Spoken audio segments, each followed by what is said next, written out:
X amount of people haven't taken action, but like these markets are like prime, ready to go. Like I know if I make 3 videos in this market right now, I'll generate leads in the next week.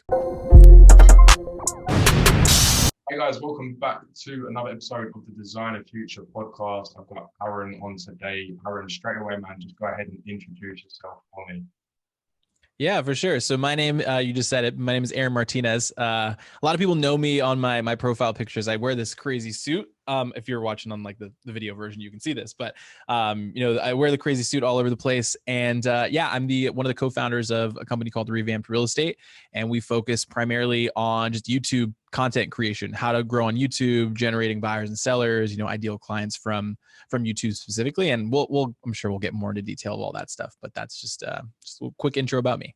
Firstly, while we touch on the suit, like that's I think that was one of the things that made me notice you, because you see the suit, especially. I think we first initially come across you on Facebook. I think we're in some common Facebook groups when it comes to real estate and using YouTube as well. I think that, funnily enough, that was actually what caught my eye to you, was you don't expect that in like an estate agent's group. So was there thought behind that?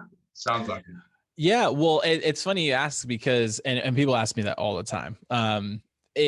There wasn't a thought in front of it beforehand, but with the, not to go too down the rabbit hole, but I have, they're like a sponsor of mine. They have been for a while, since I've been doing like YouTube stuff. And when I first made it, was like I went skydiving when I hit 100,000 subscribers on YouTube. I'm going to use their suit. And then they saw, like I sent them pictures or whatever. They're like, that was actually pretty legit. Like, we're going to send you 20 of them. So I have like 20 different suits that are either like this or the Christmas suits, like solid colors, things like that. So it kind of became my brand.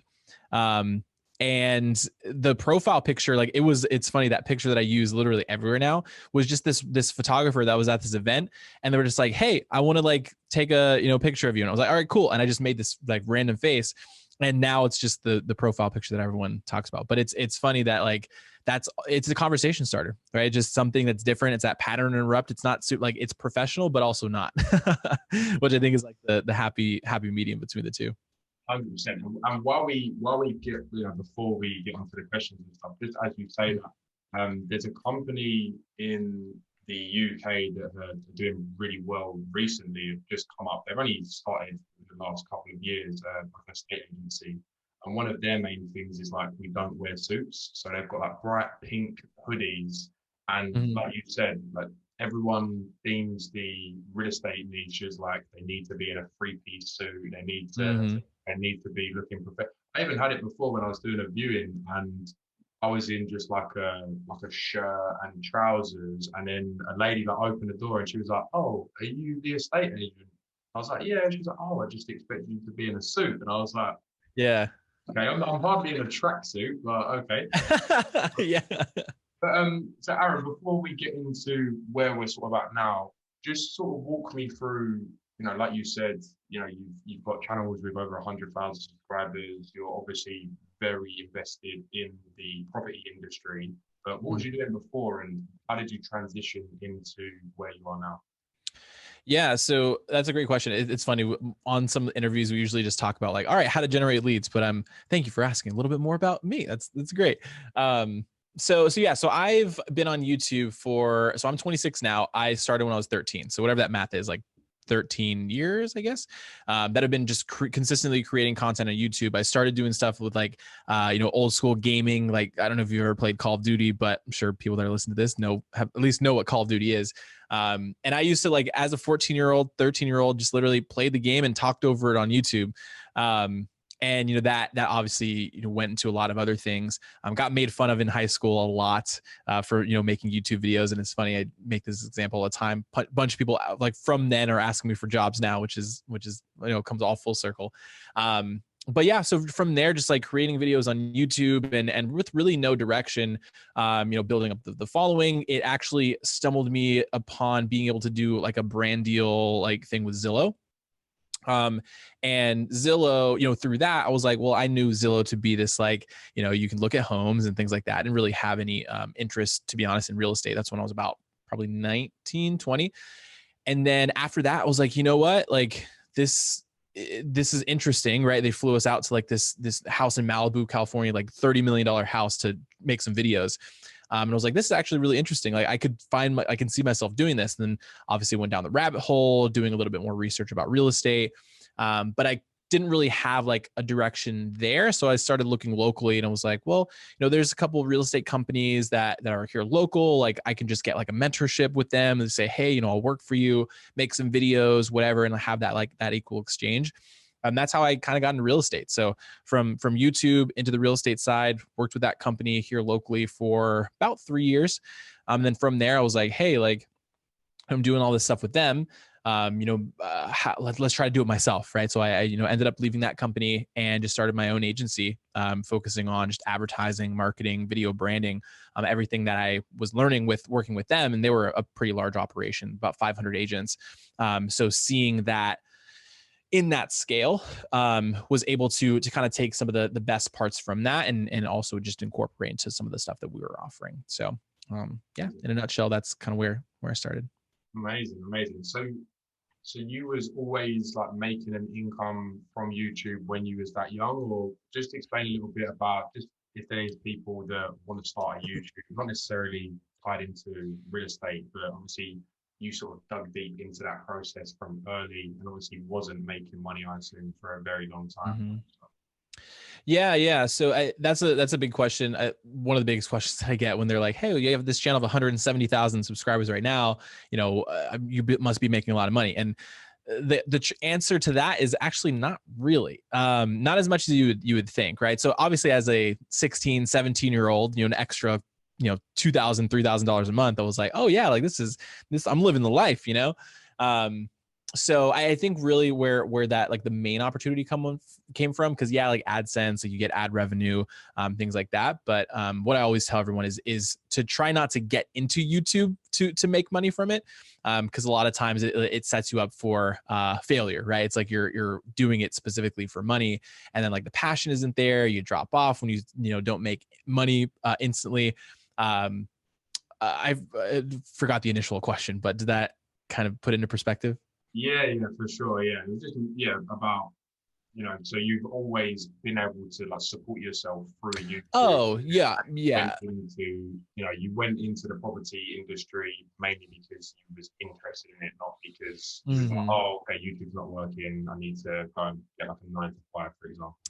Yeah, I think that what I always tell everyone is like it's not like I was living like lavish at all, right? It was mostly just so that I didn't have to get a 9 to 5 was like the main thing. It's like as long as I can make, 4 or 5 grand a month, like okay, we're good to go, right? I don't have to worry about getting a a job. And I didn't go to I graduated high school. I didn't go to college. Well, that's a lie. I did for a year, and then at that time was when I was like really still getting into like the YouTube stuff. I was like, this is, I mean, there's something here, Mhm. So yeah. Amazing. And what's one unique thing that you've done that you're sure none of my other previous guests have done, other than own some crazy suits? Yeah. So the first thing that comes to mind, because I tell everyone like I've with not to get too down to the rabbit hole, but my YouTube channel that I built originally was all around how to use Snapchat. I'm sure you know about Snapchat, and but the reason I grew it so quickly is back in, we'll say like 2014, 2015, I was really the only person that was creating videos around Snapchat. So like tutorial videos, how to use Snapchat, 5 tips, whatever. And I went from 0 to 170,000 in literally 2 years. I think honestly less than that. And from that, with Snapchat was also another reason I was able to work with Zillow. But one of the other opportunities that came from that was I actually was able to host. So here in, I'm sure you know this, but for what is it? New Year's Eve, there is like the ball drops in New York City, right? In Times Square. And I was able to work directly with the people that put all that on. And they put me on the like the one of the largest like screens in Times Square for New Year's Eve. And I got to host the ball drop event there. So same thing that like NBC and like all these like big companies and television things do. So I got to touch the New Year's Eve ball in Times Square. And there's only very few amount of people that get to do that. So doing that for YouTube, for Snapchat, and it was a very unique experience. Amazing. And just because you simply just touched on it about that's how you built your first YouTube channel. Mm-hmm. What does that YouTube channel look like now? Is it still, are you still running it? Is that sort of, how does that look now? And is it still solely Snapchat orientated? Mm-hmm. So it's funny. I was doing another show the other day, and like he literally started off the episode by saying, Aaron's done one thing. He started a YouTube channel and then abandoned it, which I kind of did. And what I mean by that is like, so to answer your question, the channel, I don't post frequently on it, and not to get like too into the weeds and like the technical side of it. But YouTube obviously is known for building audiences, right? And the initial audience of those 170,000 people that it built was around Snapchat. And when Snapchat really quickly died after they, kind of started to change a bunch of stuff, so did the audience. And I've tried in the past to do some like pivots into like different things, like when I got into the real estate stuff. And what I was finding is because the audience was so built towards Snapchat, it was like live and die Snapchat. Even if I was to post videos on it now, it would get maybe a couple thousand views, like if I'm lucky. And a lot of that audience was like super unengaged, which YouTube looks at that and they're like, okay, this channel has 170,000 subscribers and it's getting 900 views. This channel sucks, right? So a lot of times, and I've started multiple channels even since of having that one, just from the fact of like building an audience from scratch. Now I have some plans of like trying to revive it here soon because, it's a verified channel. It has 170,000 subscribers. So it's like, that credibility behind that is huge, right? And it can go out to, different companies and say, hey, this is what I have. But I also have never wanted to get into that position where it's like, yeah, here's a bunch of people that I have. And then they work with me and they're like, okay, this video got like 900 views and we didn't get any sales from it. Like, what the heck, So to answer your question, yeah. Yeah, I suppose, for the people watching and listening as well, it goes without saying, like, as we said at the beginning of this episode, is like, do not start a YouTube channel simply for the money, because like Aaron sort of just explained, is like he was creating content about something that he wasn't, well, obviously he was passionate about at the time, but for the longevity of it, it's like you don't just want to create a channel because you're like, oh, I'm going to create videos about this because I know it's going to make money. Because over a long-term period, you're not going to stick with it, and it's just not going to be wow. Because you might make money up front, you might gain a load of subscribers around it. If you can't consistently do it after, then it definitely makes a big impact. Aaron, we're getting to YouTube and how obviously you're utilizing it now in a very, very different way. And the fact that you don't need hundreds of thousands of subscribers to make a massive impact on YouTube, we'll get into. But as a child, what did you want to do, and how does that differ to what you're doing now? Sorry, you cut out at the beginning there. What did you say? As a child, what did you want to do, and how does that? Oh yeah, I'm trying to think. I don't even remember. I think like it's funny because I think what I told myself, I have a very like conservative family. So my dad was in the military for like 40 years.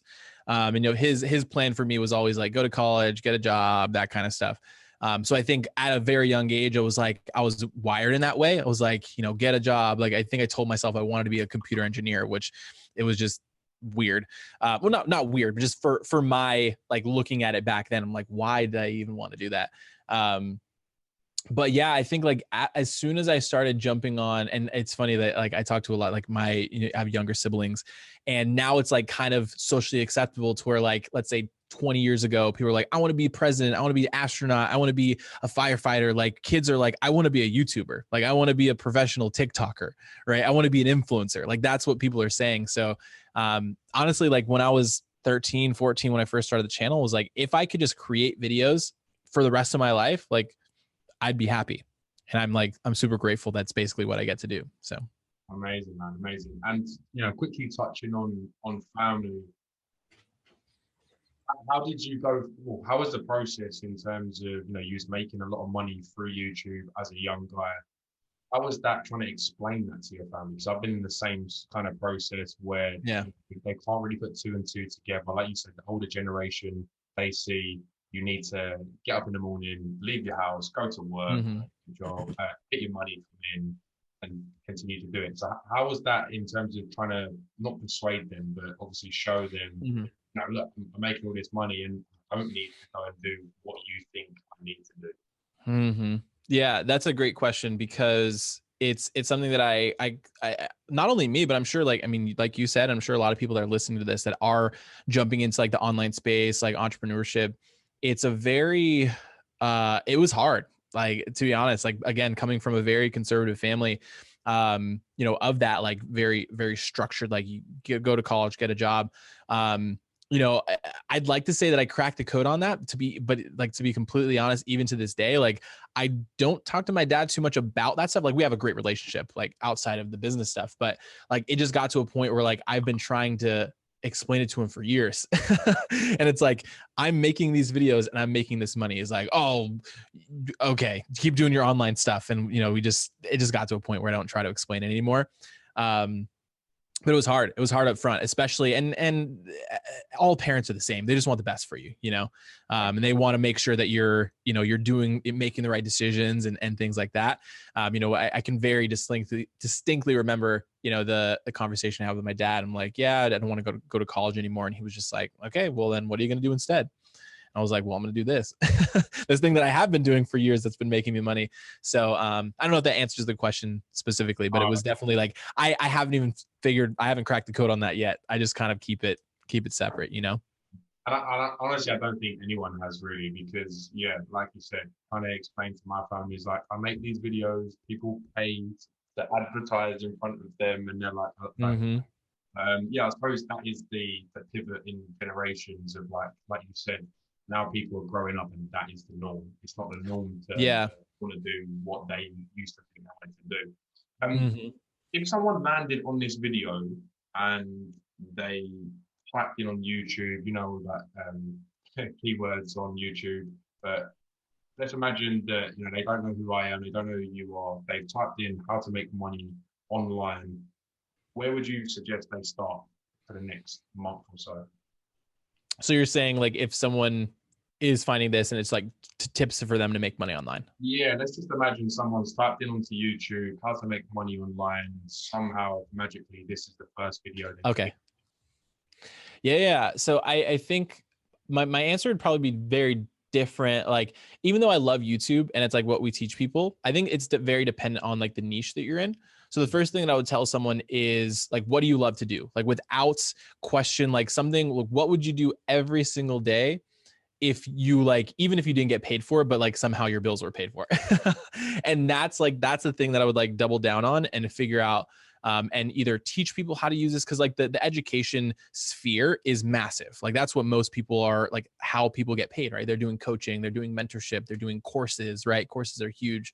But I would just, number one, figure out what that thing is. So if like you just really love, I don't know why this just came in my head, but like cup stacking, like you've seen like the speed stack, sport. I mean, it's a sport now. It's crazy. I was doing that in like when I was like 10, and now like people are doing it as a job. So like figure out what that thing is, and then just kind of like dive into figuring out like how can you get that in front of more people, and then make it to a point where you can just monetize your expertise.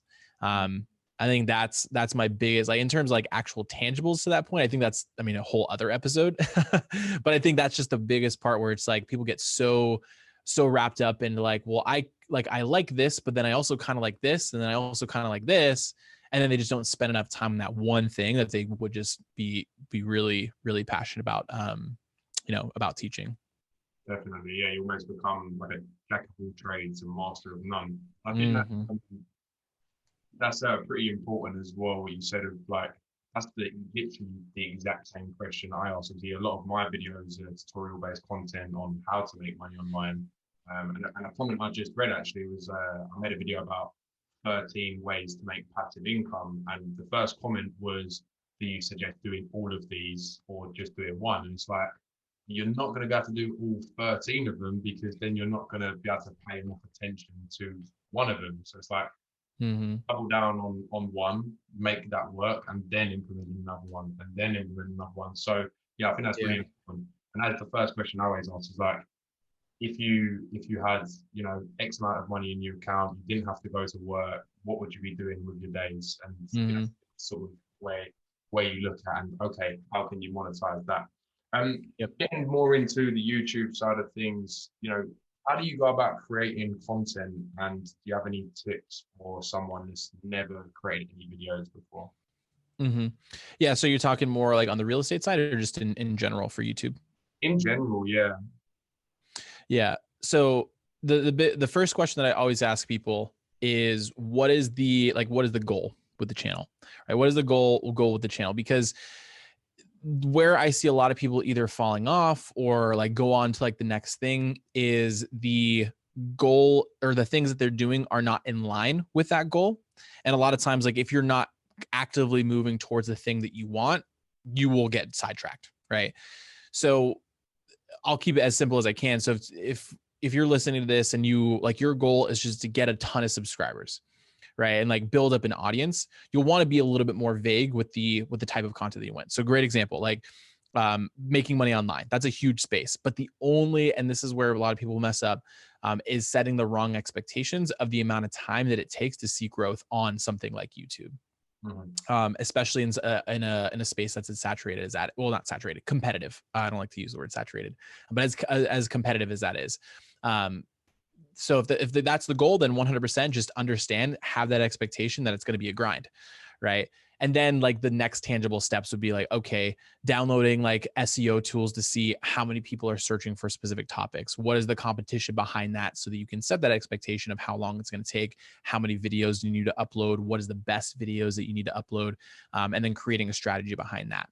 And then on the flip side of that, right, let's say the goal is literally just to create content and, maybe not necessarily like build a massive audience, but you still want to get to a point where you are building up income, is getting maybe a little bit more like just like hyper niched into whatever you're doing. Because, and again, not getting too into the technical side, but a lot of times some of these search terms we'll say, or keywords, they don't have as much search volume, which is fine as long as you have the expectation that it might not be seen as by as many people. Right. So something that, for example, instead of just teaching overall how to build a digital marketing agency, it could be like how to build a digital marketing agency for hairdressers, right? Creating content around that. Audience is going to be a lot smaller, but it's going to be a lot smaller of a more, a more, what's the word? More like niche down active community, so that's really where we can go like down the rabbit hole of both of those strategies, but that's where I would start, and then kind of like refining the process from there. Amazing, man. Let's imagine that you can only read one book for the rest of your life. What would that one book be? So I'll be honest, I'm more of an audiobook person, so I'd listen to it for the rest of my life. Okay. So one of two of these. This is like everyone talks about this one, but Atomic Habits is huge. Like that video changed my, or not video, that book, audiobook changed my life. But it's like it's also so simple. The stuff that like that, and I think that's like the most powerful things. Like it's just so simple, so implementable, if that's a word. That it just like it changes your mindset. That's the first one, and then kind of similar. The Slight Edge is another big one that I kind of looked at in terms of like it talks about like the compound interest of different things and just getting like that 1% better. Also very similar to what Atomic Habits talks about. Those two I'd say is a pretty easy match between those two. Amazing, man. Amazing. And just to finish up, obviously coming into more so the real estate side of things, Mm-hmm.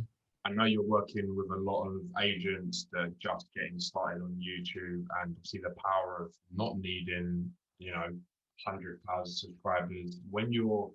So the guys watching and listening at home, like I was making money on YouTube from a very low subscriber point, simply for the fact that I was promoting my service from the get. Mm-hmm.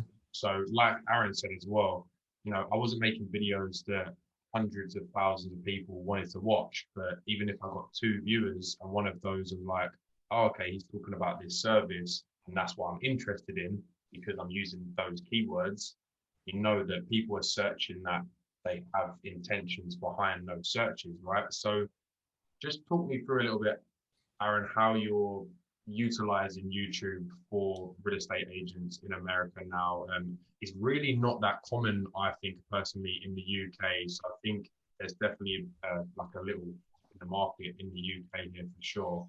But yeah, just walk me through a little bit about how you're sort of teaching this to your students now.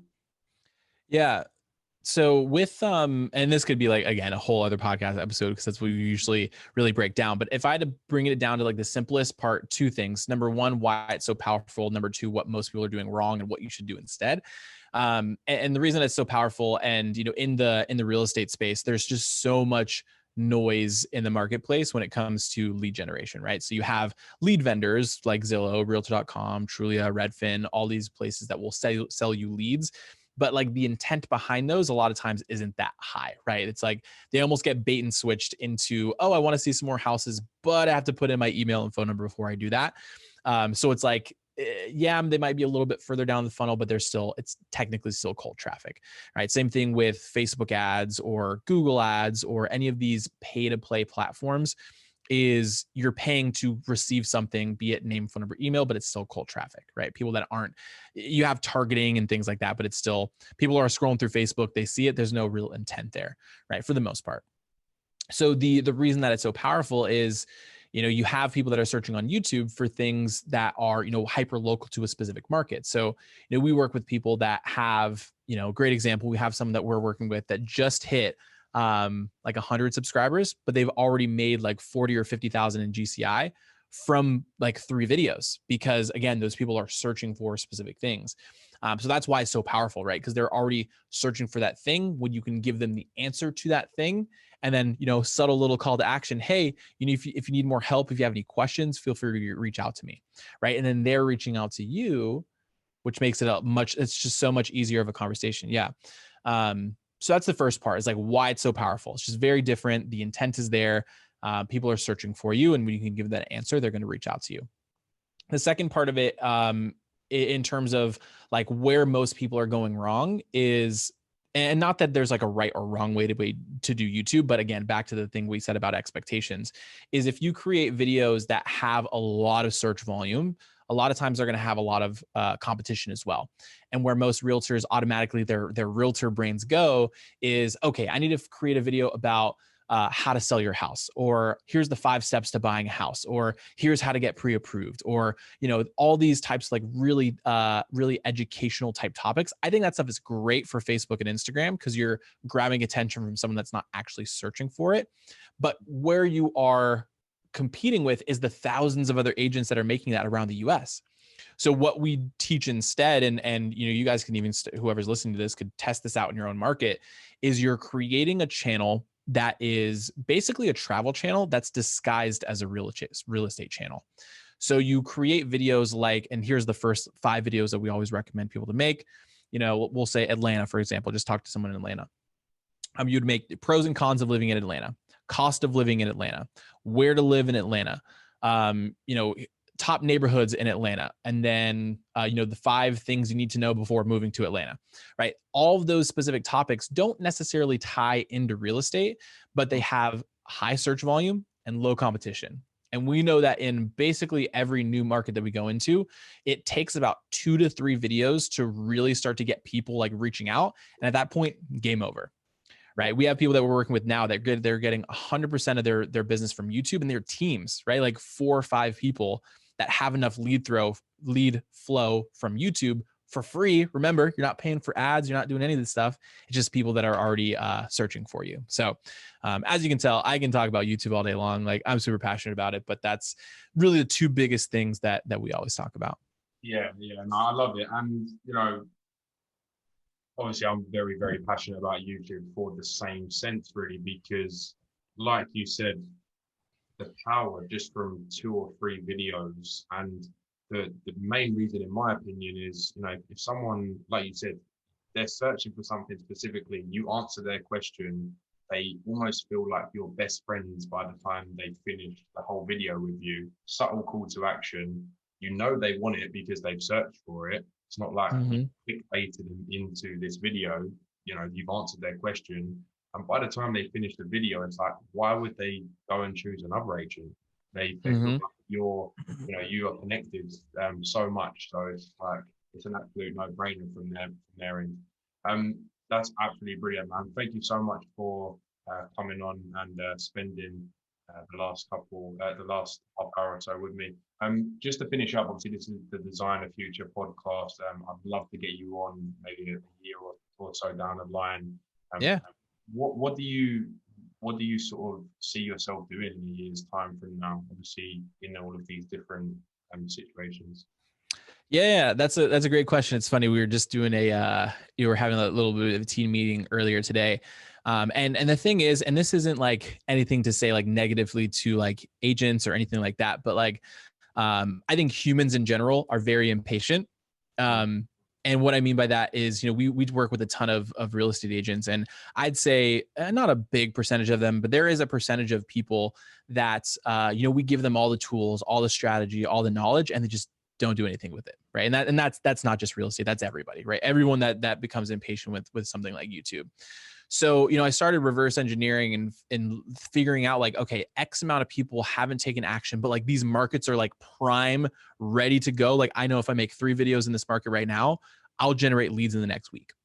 So I was like, I can't do anything right now. And I'm not, right now I'm not licensed. I'm actually about halfway through getting, all the like testing and stuff to get my license. And the plan is to build up, basically build up either a real estate team or something where I'm just like, I create the content, right? I partnered up with someone in, Atlanta, somewhere in Houston, somewhere in Dallas, somewhere in New York, somewhere in Florida, do everything, in this office, right? Create the videos, post them in there because we know how to do it. And then instead of worrying about other agents and, them not creating the content, I'll just do it myself and then refer the people out to my team, and it's all for free. I don't have to, pay for ad spend or anything like that. We have the video editors, we have the team to be able to do all that stuff. So that's kind of the goal is taking the stuff that we're teaching other people. And, my business partner has, his name's Brett. He has a local real estate team in Nashville, and he's actively doing this right now. But it's just, we want to be able to take it to the next level of, okay, we already have all the systems in place to do it. We have a team of 17 at this point. Why are we not doing it ourselves? So the only thing I was holding back was just getting a license. And it's been a pain in the butt over the past like 3 months just to do 60 hours of stuff. But over the next year, that's really what we're going to be building out. We have the agency, but building out the real estate side more specifically to build it that way. And I think that's so important as well for the guys watching and listening as well. It's like Aaron's like mastered this formula, and now he can implement it into a different area of his life. It's very similar to myself. Like I started my agency managing social media accounts for, what you said before, hairdressers, restaurants, stuff like that. Stumbled into the property side of things because I then had people with properties. I had estate agents saying, "Oh, can you come and do videos of this new property?" And then I sort of just naturally fell into the property industry by speaking to these, and then ended up becoming an estate agent because I wanted to learn the industry. And then pulled my experience from marketing, video editing, and sort of tried to combine the two. So I think that's so important. Is like all of the skills that you've built up are so transferable into another industry. Even going back to the first YouTube channel you started, all of that has obviously brought you to where you are now. So yeah, brilliant, Aaron. So thank you so much for coming on. I'm going to leave Aaron's Facebook again. Best place to find you at the moment. Yeah, Facebook. I'm like I said before, I'm the guy with the crazy suit, green background. You'll be able to find me. And yeah, if you guys have any questions, like I try to make myself as like, I don't want it to be like, oh, I'm in this podcast. Like you never talk to me. Like people send me friend requests all the time. They send me DMs, ask me questions about YouTube. Like I'd love to connect in any way possible. That's usually the easiest way. Shoot me a message on Facebook and we can go from there. Amazing, man. Yeah. Well, obviously I said about coming on like a year's time. That's just sort of like my natural thing with the Designer Future podcast. Yeah. I'm sure we can get you on as well in the meantime to get more specific into one of these topics as well, for sure. Let's do it, man. Appreciate you having me on as always. Brilliant. Thank you guys for watching and listening at home, and I'll see you in the next one. Take care, guys. Bye.